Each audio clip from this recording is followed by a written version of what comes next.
So this is the one where there are all sorts of awkward things to say, because Channel of Love was a mixture of fulfilling dreams and having our dreams destroyed and turning into nightmares. So where do I begin? I'll begin in 1987, because 1987 kicked off the desire to participate in the National Student Drama Festival. We'd entered Too Much Punch for Judy, my last production with Epping Youth Theatre. I was so convinced that we'd get in that I laid on an afternoon, the afternoon that the competitors were to be announced, I laid on a big party at my house for the cast. We didn't get in. Very embarrassing party to have, and we didn't get in. So that lingered with me, and after our success with the Lloyds Bank National Theatre Challenge, performing at the National, I decided that we should enter something special for the NSDF and have a go at getting into that again. And that something special was Channel of Love. Now, I wanted to do something that was a little bit different. So here's Graham Cole and myself at Oaklands in the lovely theatre we had there. And Graham was a bit of a critic of my work. He didn't like the stylised, kind of non-naturalistic way. And he wanted me to do something more naturalistic. And as a challenge to myself, I wanted to do that as well. So I collaborated with Graham, and the reason for the collaboration came because I wanted to do a bilingual play, so part English, part French. I'd always had a love of French as a student at school, and a teenage pregnancy story. I did a French exchange, and I imagined the situation of if I managed to get someone pregnant whilst I was on a month exchange, how awkward that situation would be, on top of the issue back then of getting someone pregnant. So that was our challenge. We wrote the play. I say we wrote the play about 5 or 6 times, and the start date kept on being pushed back. We entered it for the National Student Drama Festival. The amazing Tim Fountain came to see it, and we were selected to perform at the National Student Drama Festival. Absolute dream fulfilled. Lovely poster designed by Naomi. Great. We'd done rehearsals, we'd done performance at Oaklands. We had Tim come back to help us develop the play, and I can remember him saying we need more fragmented, the words, the dialogue needs to be more fragmented. It was too eloquent. So we worked on that. There's the opening scene in the play where the girls in their house get down to some Hendrix and really bash it out. And we were criticised once we got to the festival for using music that I liked. That was selected by the students.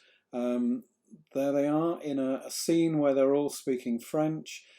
Cassie, Lizzie, Angie and Kirsty, who's later gone on to work for Complicité as an associate director. My favourite picture of Carly here, playing the grandma. She really hates that, so let's do a big close-up. There we are of Carly, who later became the assistant director of Oasis Youth Theatre many years later. We captured all sorts of great publicity. This was a thing about school productions, and Paul, who was my predecessor, Paul Harris, had come in and he designed a set and got us out of a real hole. I had no experience with set design. We needed a composite set, and Paul managed to make a composite set that helped us and allowed us to put it on stage. TES reviewed it. We got a reasonable review in that. Local paper reviewed it. We had reviewers from the National Student Drama Festival kind of reviewing it nationally. We stayed in Brylene, lovely little house. I mean, I have fond memories of staying with the group there. There's the whole cast. I think the cast numbered 21. We had Steve Trent, Matt Sturrock and Lee Ward doing the lighting. So about 25 people came with us. And there we are in the, okay, it's all back to front on the screen. There we are in the programme to prove we did perform at the National Student Drama Festival. One of the most fantastic achievements of my life with this play. And then we had the reviews. God, they had the day after. You'd sit in a room, and they would have a discussion. We were absolutely trounced. Wazzock is the head. That was a phrase we used in the play. And apart from Lizzie, who managed to get fantastic reviews, and Danny Gangingford at Sturrock. I'm just going to read some of the reviews. This is what we had to cope with. It was tough. It was very tough. The overall theme of teenage pregnancy was handled in a careful, thoughtful manner, with a nod to styles of the issue. I was particularly impressed by the acting of Lizzie Hull, who played the unlucky Lucy, and her brother, played by Danny Sturrock, who delivered his comic lines well. The act of communion between the two was handled sensitively. I was always very pleased with that scene, and it now appears on the Wheellerplays exemplified scene. It's a nice little bit of me poetry. A spotlight shone on the couple embracing while a chorus emerged and described the action, repeating the refrain, "A kiss and a cuddle won't do no harm." The fact that the boy was not portrayed as a villain, nor the girl as an unwilling victim, also impressed. That's about the total of the good reviews. Then the bad ones. The play was too long, far too long, and that spoilt what had been a delightful first 40 or so minutes. For me, the emotional climax came with Lucy trying to tell her mother she was pregnant, and only managing to say, "Mum, I'm so sorry." Why the subplot with the crooked father? Now, I'd wanted to do a subplot. That was something that we were told, I'd been told by Graham and by others. It's missing in your plays. You need to have subplots. It was just a challenge to do that. Clearly, I failed, or we failed. The sort of scenes in the second half cannot surely have been intended to surprise. This is old ground, well familiar to people past their teens, but also surely to anyone who's watched a soap. Sympathy for Lucy, the character, was replaced by sympathy for Lizzie Hull, the actress, as she struggled again and again with the fact that life isn't fair. Had Oakland's been told 2 months ago to reduce the play to an hour, it might have been difficult, but it might have been worth it. A new review. I feel genuinely sorry for the performers who were talented. They struggled to deliver lines about school dinners, Gary's Mob, Diablo Month, and dead grannies, which would make a professional actor blanche. 99% of the blame can be left with the script, which demonstrated levels of crassness usually banned by the Geneva Arms Convention. Thanks, Rob Lines. Better to have work devised by teenagers once they've researched the issue themselves, rather than having a grown-up tell you what to do and when not to do it. A new review. This by Rob Shearman, who was a playwright whose work I really respected. The opening domestic scenes were written with a lightness of touch which allowed the audience to empathise completely with the situation as it unfolded.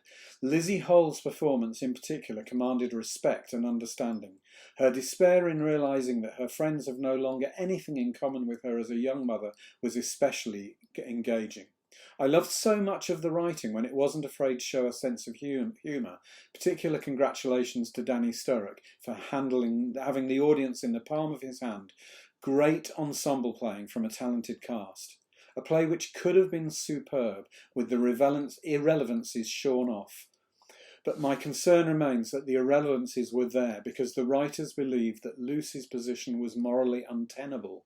And that's a worrying fact. And that really worried me when we read that. We were really...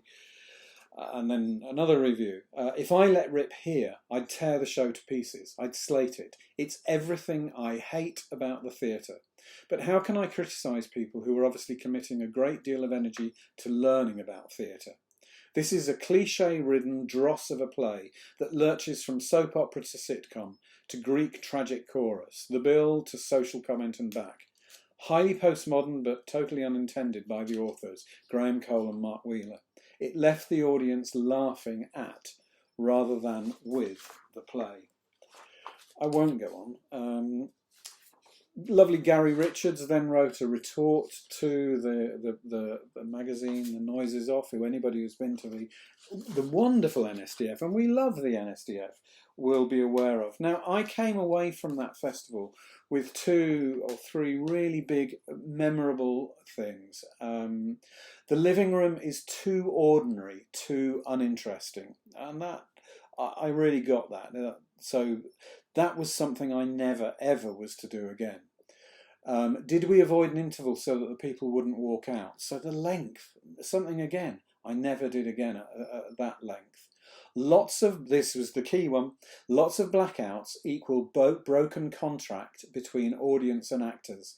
Each time you lose tension.